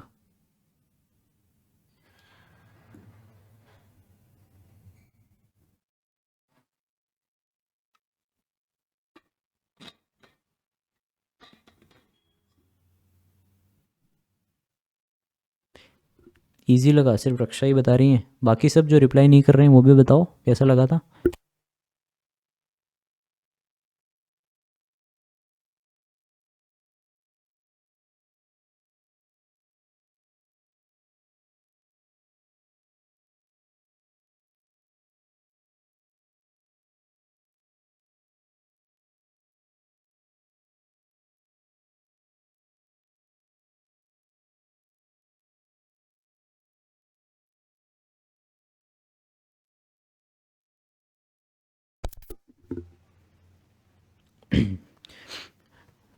जब कोई भी घर बनता है तो उसमें सबसे ज़रूरी चीज़ क्या होती है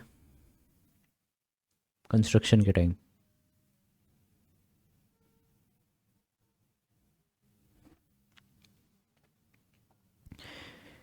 घर की नींव, बेस जितना स्ट्रांग होगा उतना बड़ा अच्छा घर बनेगा। तो अगर आपके बेस स्ट्रांग है, आपने अच्छे से समझा है जो मैंने पढ़ाया बेसिक में, तो आज आपको ये सारे कंसेप्ट इजी लगेंगे। अगर आपने उनका रिवीजन नहीं किया है, नहीं पढ़ा है किसी वजह से, तो आज आपको ये class boring and along with that hard भी लग रही होगी। तो जो लोग सोच रहे हैं कि हार्ड है, बोरिंग है, तो एक बार आप बेसिक्स पढ़ने के बाद इस पे आना तो आपको ये शायद इंटरेस्टिंग लगे। ओके कुछ नहीं था इसमें, सिर्फ बेसिक जो है उनका रिवीजन किया है अपन ने। एक क्वेश्चन था सर इनका, peptide hydrolysis means more bond break. Peptide hydrolysis is an endergonic process, I mean exergonic process. तो एनर्जी रिलीज होगी, एनर्जी रिलीज होती है बॉन्ड फॉर्मेशन में। इसका मतलब ज़्यादा बॉन्ड फॉर्म होंगे ब्रेक होने के बजाय। सर ओवरऑल देखें तो बॉन्ड ब्रेक होंगे, आई मीन फॉर्म होंगे, ब्रेक नहीं, फॉर्म होंगे। बट एक कंक्लूजन जो है, प्रोडक्ट जो है वो है पेप्टाइड बॉन्ड का टूटना।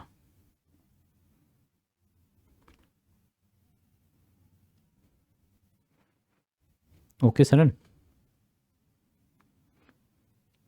तो peptide hydrolysis is overall an exergonic process but not but because the number of bonds forming is more than number of bonds breaking, but overall the peptide bond is released or broken down. You are always speechless from the way I teach. Yes, more वालों को prefer करो overall. Thank you. तो अब आगे चलते हैं अपने next topic पे, जिसका नाम है प्रोटीन फोल्डिंग। आज ये आई होप 20 मिनट में ख़त्म हो जाए, क्योंकि कल अपन फिर एंजाइम स्टार्ट करेंगे और एंजाइम्स 2 क्लास लगेंगी एंजाइम्स ख़त्म होने में, तो आपकी सैटरडे की एक्स्ट्रा क्लास नहीं होगी, वरना सैटरडे को भी आना पड़ेगा। ओके गाइज,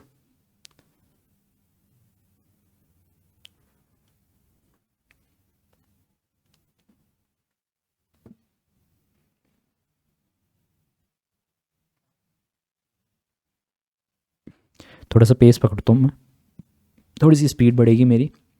किसी को समझ नहीं आया तो मेरे को बता देना। Okay, no problem. ओके, कई लोगों को आदत है मेरी स्पीड की। अच्छा, दूसरी बात, मेरे वीडियोस 2x पे देखने की कोशिश ना करें। Please watch my videos at a normal pace. 2x पे देखोगे तो 4x लगेगा, कुछ समझ नहीं आएगा। ओके, आगे चलते हैं। सो प्रोटीन फोल्डिंग सबसे इम्पॉर्टेंट प्रोसेस होता है एक ह्यूमन बॉडी के अंदर। तो प्रोटीन फोल्डिंग होना बहुत इम्पॉर्टेंट है, बट प्रोटीन फोल्डिंग के सिग्नल कौन देता है? यस गाइस, कैसे पता लगता है कि प्रोटीन अब फोल्ड होना चाहिए?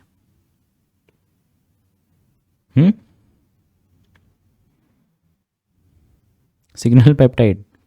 तो सिग्नल पेप्टाइड बोलता है क्या कि उसको आप अब फोल्ड हो जाओ, या सिग्नल पेप्टाइड उसको एक जगह के बारे में बताता है कि यहाँ जाना है आपको? Yes Saran, there is a difference between signal peptide. अपन सेकेंड यूनिट में करेंगे। Okay, you have seen me on 1.25x। Oh wow, it was worst.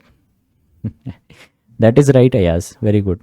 Primary structure define करेगा कि वो किस तरह से फोल्ड होगा, बट मैं कह रहा हूँ उसको फोल्ड करेगा कौन? रक्षा कह रही है एनवायरमेंट। इस एनवायरमेंट, डेफिनेटली एनवायरमेंट, क्योंकि protein folding is a spontaneous process. Protein folding is a spontaneous process. Spontaneous का मतलब डेल्टा जी। स्पॉन्टेनियस का मतलब डेल्टा जी, पॉजिटिव या negative? Spontaneous Raksha, spontaneous negative. Spontaneous means delta G negative, energy will be released. तो energy release होगी मतलब bonds का क्या होगा? Formation. That is right, bond का फॉर्मेशन होगा, डेल्टा जी नेगेटिव होगा, और स्पॉन्टेनियस होगा प्रोटीन फोल्डिंग का प्रोसेस। क्लियर है बेसिक एकदम सभी को? It is a process by which a protein structure assumes it's functional shape और कन्फर्मेशन। तो आपको याद होगा मैंने बताया था कि बाहर की एक कंपनी है जिसने एक ऐसी मशीन बनाई है जो एक प्रोटीन की फोल्डिंग स्टेट बता सकती है, एक पेप्टाइड की फोल्डिंग स्टेट बता सकती है कि कौन सी फोल्ड में ज़्यादा स्टेबल रहेगा। आई होप आप सबने उसके बारे में पढ़ा भी होगा। PDB, yes. तो उसको बताया था, तो देखना भी था आपको कि कैसे क्या हुआ, क्या किया उस कंपनी ने। The process by which a polypeptide fold into its characteristic and functional 3D structure from a random coil is known as your protein folding. The amino acid sequence of a protein determines its native conformation. Very important. उसका amino acid का sequence या फिर जो primary structure है वही define कर देता है कि वो फोल्ड कैसी होगी। It is a spontaneous process during and after biosynthesis. Process also depend on the solvent, that is water या फिर लिपिड बाइलेयर, और presence of salt, pH, temperature, and the one possible presence of को factors on the molecular चैपरॉन, जो कि folding में help करते हैं। तो ये सब चीज़ें ज़रूरी हैं फोल्डिंग होने के लिए। अगर आप इन विवो हो रहा है तो आपको काफ़ी सारी चीज़ें नेचुरली मिल जाती है, ऑलमोस्ट सब चीज़ें नेचुरली मिल जाती है। पर आप अगर इन विट्रो कर रहे हैं तो आपको काफ़ी सारी चीज़ों का ध्यान रखना पड़ता है। तो वो ये चीज़ें हैं। फोल्डिंग ऑफन बिगिंस को ट्रांसलेशनली। जब एक आरएनए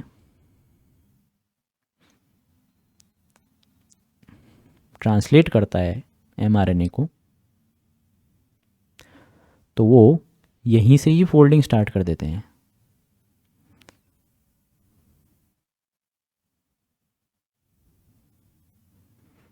को ट्रांसलेशनली द एन टर्मिनस, तो आपको पता होगा कैसे होता है फॉर्मेशन, एन टू सी.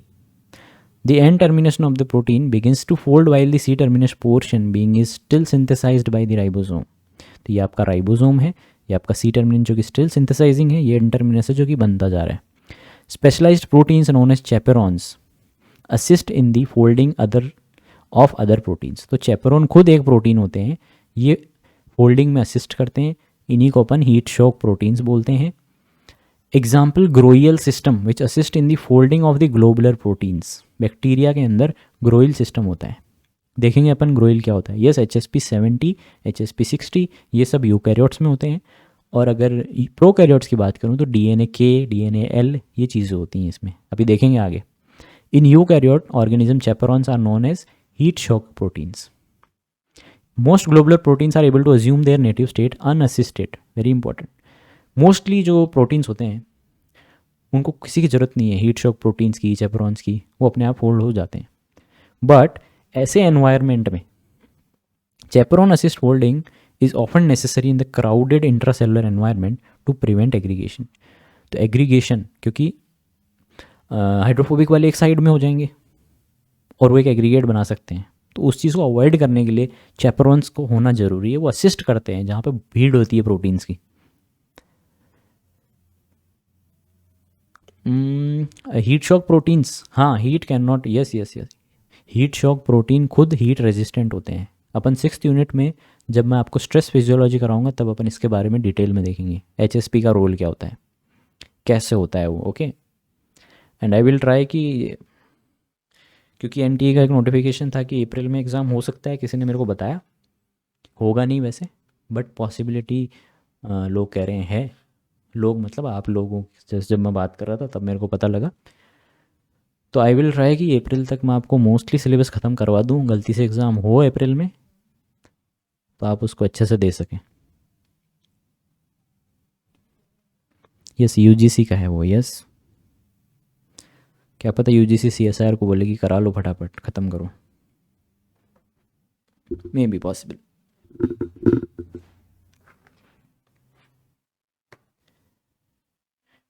जून में ही होगा. यस, मोस्ट प्रोबेबली जून में ही होगा, जहाँ तक मेरे सोर्सेस का बात है. सब यही कह रहे हैं जून में होगा. फिर भी अगर कुछ पॉसिबिलिटी होती है कि दिसंबर वाला करवाने की मन में हो इनके, तो मैं ट्राई करूँगा कि अप्रैल तक इम्पोर्टेंट आपको ख़त्म करा दूँ, तो आप एग्ज़ाम देने लायक रहो. जून वाला तो आप क्लियर करोगे ही, चांसेस अप्रैल वाले को क्लियर करने के भी ज़्यादा रहेंगे. शर्त ये कि आप रिवीजन रेगुलर करें. DBT तो होगा. यस, DBT हाँ होगा ही. अप्रैल में होता है हर बार, तो इस बार भी शायद अप्रैल में हो ही जाए वो. ओके, आगे चलते हैं गाइस. क्राउडेड जगह पे चैपेरॉन्स जो हैं वो असिस्ट करते हैं फोल्डिंग के अंदर, जिससे कि एग्रीगेशन नहीं हो जाए. Chaperones are also used to prevent misfolding and aggregation that may occur as a consequence of exposure to heat and other changes in the cellular environment. वही चीज़ जो रक्षा ने पूछी थी, हीट रेजिस्टेंट होते हैं. मतलब हीट स्ट्रेस होगा जब आपके बॉडी के अंदर, तब चैपेरॉन्स जो हैं वो मिस फोल्डिंग को प्रिवेंट करेंगे. ठीक है, तो ये है को ट्रांसलेशनल प्रोसेस. देख रहे हो आप, ये ट्रांसलेशन हो रहा है, प्रोटीन बन रहे हैं, मॉडिफिकेशन हो रहा है. करेक्टली फोल्ड हो गए तब तो उनकी असेंबली हो जाएगी, नहीं होंगे, मिस फोल्ड होंगे तो वो रुक जाएंगे और यूबिक्विटिनेट हो जाएगा. यूबिक्विटिनेशन आपको पता ही होगा, प्रोटोसोमल डिग्रेडेशन होता है ये. यहाँ इसके अंदर कोई भी प्रोटीन आता है और डिग्रेड हो जाता है. 2nd यूनिट का पोर्शन है ये. फोल्डिंग प्रोसेस बहुत इंपॉर्टेंट है. कैसे, how. Yes, proteasomal degradation, that is right. Proteins are synthesized and folded in different conformation, and one of which matching with the native conformation is selected. Trial and error method is not possible. तो जब folding पढ़ते हैं proteins की तो सबसे पहला ख्याल यही आता है कि मतलब एनर्जी क्योंकि कम करनी है अपन को. यस, तो फोल्डिंग कैसे होगी. ये प्राइमरी स्ट्रक्चर है, ये सेकेंडरी स्ट्रक्चर है, ये टर्चरी स्ट्रक्चर है और ये क्वाटरनरी स्ट्रक्चर है.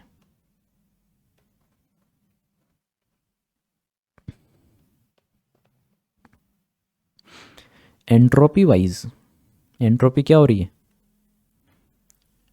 Decrease, but it should always increase according to thermodynamics, but decrease हो रही है। एनर्जी वाइज डिक्रीज हो रही है। नेटिव कन्फर्मेशन की तरफ आते टाइम एंट्रोपी तो कम होगी ही, साथ में एनर्जी भी कम होगी, तो वो एक नेटिव स्ट्रक्चर के अंदर आएगा। तो एंट्रोपी वाइज जो है ये अनफेवरेबल है, बट एनर्जी वाइज ये फेवरेबल है। क्वेश्चन पूछ सकते हैं, ठीक है। तो सबसे पहली चीज़ कि नेटिव कन्फर्मेशन में कैसे आता है वो होता है फोल्डिंग प्रोसेस। तो जो अपन ने पहली लाइन पढ़ी है वो ये है कि ट्रायल एंड एरर मेथड होता है। मतलब ऐसी, मतलब ट्रायल एंड एरर का क्या हो गया कि आपने एक कोशिश करी, अगर ठीक है तो ठीक है, वरना नहीं है, नहीं है तो दूसरी बार ट्राई कर लेंगे।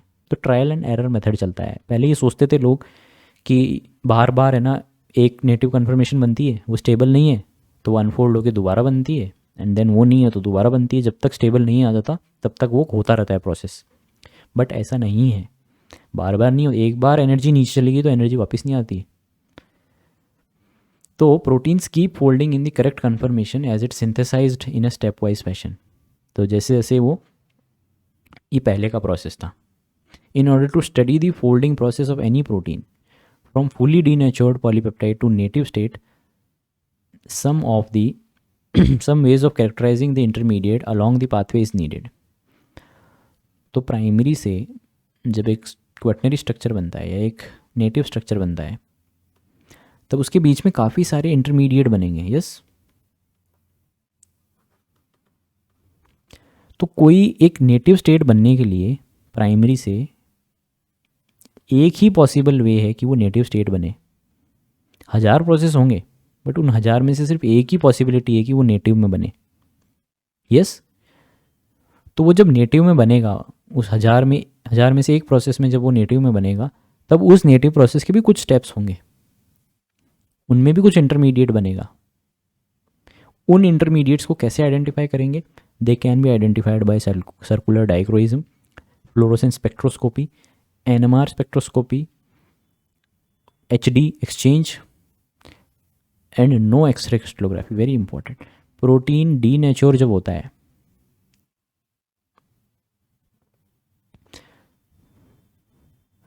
तो वो क्रिस्टलाइज नहीं हो सकता।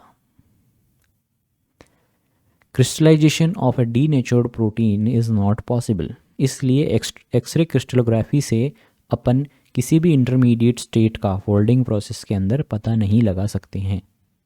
क्लियर हुई ये बात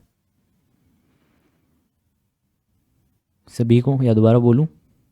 दोबारा बोलता हूँ कि डीनेचुरेशन जब होता है प्रोटीन का, अच्छा डीनेचुरेशन जब होगा तो एक प्रोटीन की साइज़ बढ़ेगी या कम होगी?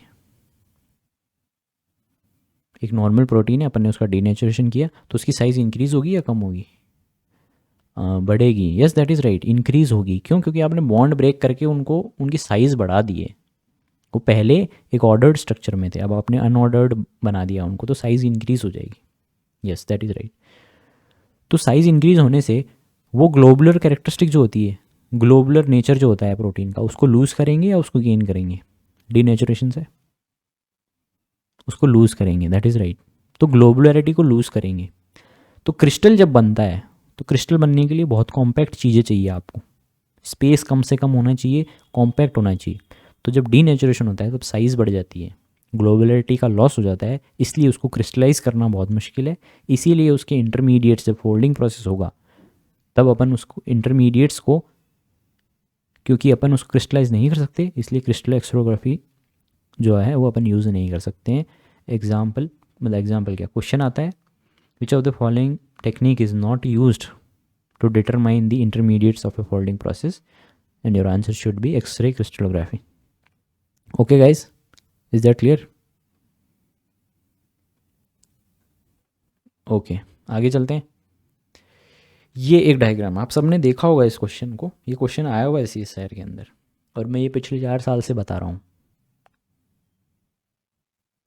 ये 4 साल से तो मैं देख रहा हूँ इसको। मैं पढ़ा भी रहा हूँ इसको 4 साल से। प्रीवियस ईयर क्वेश्चन में ये डायग्राम देखा है।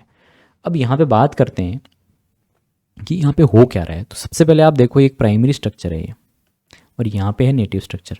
लास्ट वाला नेटिव है क्योंकि इसकी एनर्जी सबसे कम है, इसकी भी एनर्जी कम है, बट ये नेटिव नहीं है क्योंकि फिर भी नेटिव की बहुत कम है, नेटिव से थोड़ी सी ज़्यादा है इसकी। तो यहाँ पे एंट्रोपी वाइज जो है आप देख रहे हो कि एंट्रोपी एंट्रोपी जो है वो डिक्रीज़ हो रही है,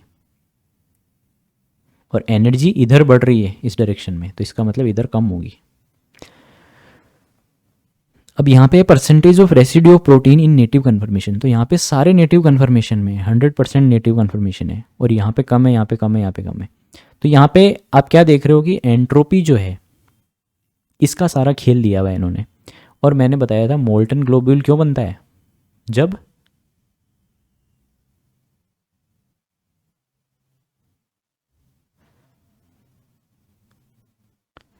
ये सुरक्षा डीनेचर्ड है तो एंट्रोपी ज़्यादा होगी। यस, एंट्रोपी ज़्यादा होगी। तो आप कुछ पूछना चाहते हो या कंफर्म कर रहे हो?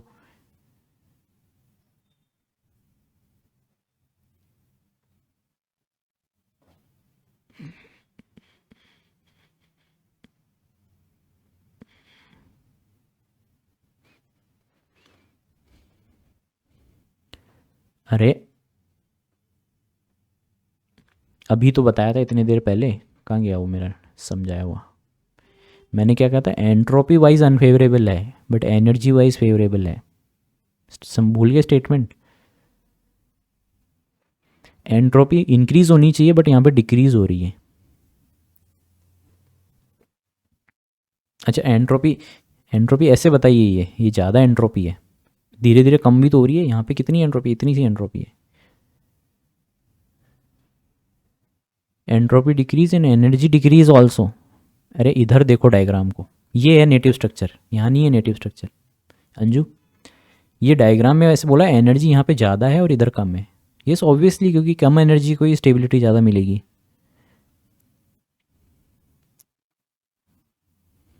ओके, तो एंट्रोपी भी नीचे जा रही है और एनर्जी भी नीचे जा रही है, दोनों चीज़ें नीचे जा रही हैं इसके अंदर जब फोल्डिंग होती है तब। तो मॉल्टन ग्लोब्यूल कब बनता है? लॉस ऑफ शुभजीत, मैंने एक्सप्लेन किया था मोल्टन ग्लोब्यूल कब बनता है, क्या होता है उस टाइम, उस प्रोसेस में क्या होता है। हाइड्रोफोबिक इनसाइड आ जाते हैं, दैट इज़ राइट। हाइड्रोफोबिक अचानक से एग्रीगेट करते हैं, कोलैप्स हो जाता है पूरा स्ट्रक्चर। इसीलिए यहाँ पे जो आप ये देख रहे हो, ये जो नीचे गिर रही है बार बार एंट्रोपी है। ये एंट्रोपी का जो इतना डिक्रीमेंट हो रहा है, ये हो रहा है क्योंकि हाइड्रोफोबिक बॉन्ड्स जो हो रहे हैं वो कोलैप्स हो रहे हैं, जिसको अपन हाइड्रोफोबिक कोलैप्स बोल रहे हैं। ओके, तो ये जो मोल्टन ग्लोबल स्टेट है, यहाँ पे मोस्टली हाइड्रोफोबिक बॉन्ड्स जो हैं वो अंदर आ गए हैं, एग्रीगेट हो गए हैं। अब जो रिमेनिंग अल्फा हेलिक्स हैं, तो सिर्फ हाइड्रोफोबिक बॉन्ड अंदर आने से थोड़ी स्टेबल कन्फर्मेशन आ जाएगा। फिर आपको जो अल्फा हेलिक्सेस हैं जो हाइड्रोफिलिक इन्वायरमेंट में, उनको अरेंज करना पड़ेगा, उनको एक जगह पे लाना पड़ेगा, तब एक स्टेबिलिटी आएगी। तो सेम चीज़ यहाँ पे दे रखी है, और यहाँ पे आप देख रहे हो कि काफ़ी सारी जगह जा जाके वापस ऊपर आया है। दैट मीन्स ये सारे क्या हैं, इसके इंटरमीडिएट्स हैं, डिस्क्रीट फोल्डिंग इंटरमीडिएट्स हैं ये सारे। यहाँ पे आके उसने कोशिश करी स्टेबिलिटी लाने की बट नहीं आई, तो उसने अगेन जंप लिया, अगेन और कम एनर्जी हुई, फिर कम हुई, फिर और कम हुई, फिर और कम हुई। एक स्ट्रक्चर पे आके नेटिव स्ट्रक्चर आया है जिसमें सबसे कम एनर्जी है। क्लियर हुआ ये डायग्राम?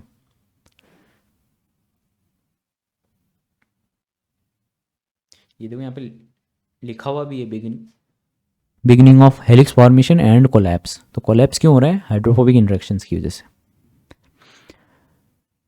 अब 3 एनवायरनमेंट है जिसके अंदर फोल्डिंग होती है। तो एक्स वीवो, इन वीवो, सबसे पहले इन वीवो की बात करते हैं। अपनी बॉडी के अंदर molecular chaperones, folding catalyst, proper redox environment है, अवेलेबिलिटी ऑफ बाइंडिंग पार्टनर्स है। तो इस वजह से इन वीवो फोल्डिंग बहुत आसान होती है। पर वहीं अगर अपन को इन विट्रो करनी है तो अपन को एनवायरनमेंट का ध्यान रखना पड़ेगा। Proper folding when possible requires the proper environment, proper pH, salt, concentration of protein, stabilizing agents, temperature, इन सब की अपन को बहुत ज़्यादा ज़रूरत है। पर अगर आप एक्स वीवो कर रहे हो प्रोटीन फोल्डिंग, एक्स वीवो क्या होता है गाइस? एक्स वीवो क्या होता है? इन वीवो तो बॉडी के अंदर हो गया, एक्स वीवो बॉडी के बाहर। बट एनवायरनमेंट आपको एकदम सेम रखना, नेचुरल एनवायरनमेंट रखना पड़ेगा। एक आप बाहर कर रहे हो बॉडी के, बट आपको एनवायरनमेंट एकदम बॉडी जैसा देना पड़ेगा। ओके, और वो एनवायरनमेंट कैसे होता है? By rabbit reticulocyte lysate. ये एक तरह का आप कह सकते हो, इसके अंदर बहुत सारे हीट शॉक प्रोटीन्स होते हैं। रैबिट रेटिकुलोसाइट लाइसेट जो होता है, इसके अंदर rabbit is an abundant source of molecular chaperones. इसलिए ये एक मिमिक करता है कि ये नेचुरल एनवायरनमेंट प्रोवाइड कराने से मिमिक करता है। यस, ये रैबिट से आता है। Yes, many of which are ATP dependent, इसलिए फोल्डिंग में ये हेल्प करता है। तो प्रोटीन फोल्डिंग जो है अलग अलग एनवायरनमेंट में अलग अलग तरीके से होती है। लॉस ऑफ प्रोटीन स्ट्रक्चर जो है, चलो ये अपन कल देखेंगे। ओके,